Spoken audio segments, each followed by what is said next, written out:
Hi everyone. So like I mentioned in my S24 Ultra video that I'm not going to review S24, but some of you asked me to get it. So here is the S24, and the reason I wasn't going to review it because of the Exynos, but I know a lot of people wanted me to test it out, like how it is working, why Samsung has gone back to Exynos. So this is not a review. I've been using it for like 4 days. So this is just my first impressions.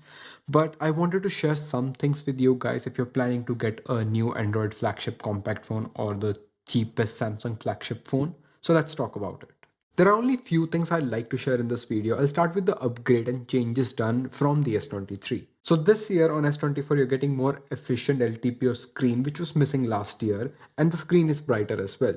The changes I didn't like is going to be the super flat edges. Even though iPhone in 15 series has gone to a little bit rounded edges, but Samsung decided to go to this flat edges, which I think is a little bit sharp in my opinion, and I think the S23 rounded edges are a little bit more comfortable to use in hand. You also get the new 7 years of software updates and some new AI feature which you will eventually get on S23, but still the 7 years is a big deal for a lot of people.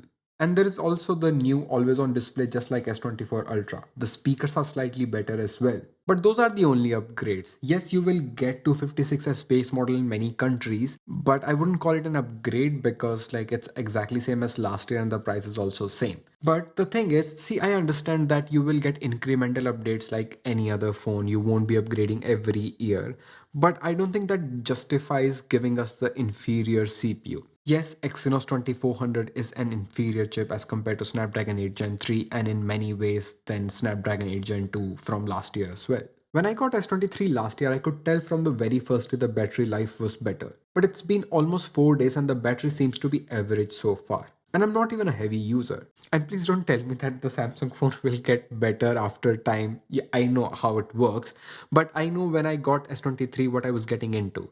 So right now I'm getting around 5 to 5.5 hours on this phone, which sounds okay, but in the similar usage on Wi-Fi, I was getting 7 to 8 hours on my S23, and I'm a really light or moderate user at best. But when I was using that phone on 5G, the standby was really good. I can't say the same here.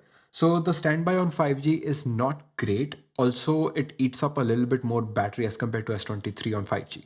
I cannot comment on heating as of now because it's still cold where I live and it has been performing well. So I tried playing game on it. I know people don't buy compact phone for gaming and I won't play it either, but this is for testing purposes. It did not heat up like the previous Exynos phones, but I think it started throttling after one session. So I started seeing some frame drops, which wasn't the case with S23 last year.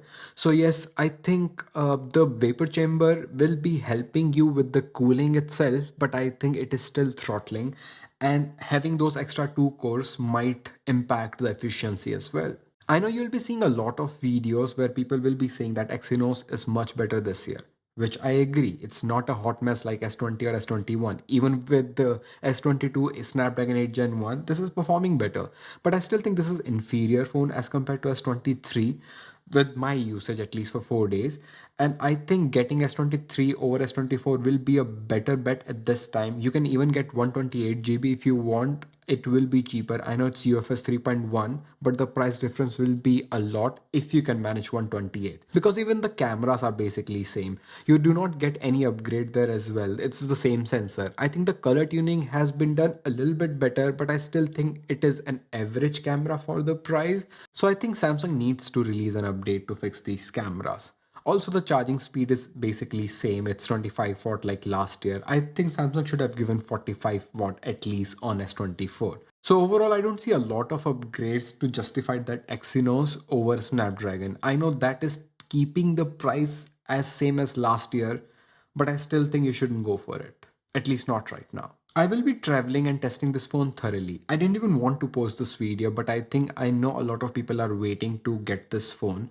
So as of now, I would not recommend it. So wait for a while and like wait for summer to see how this phone is going to perform. If this video helped you, please like this video. My name is Rohit. I'll see you in the next one. Till then.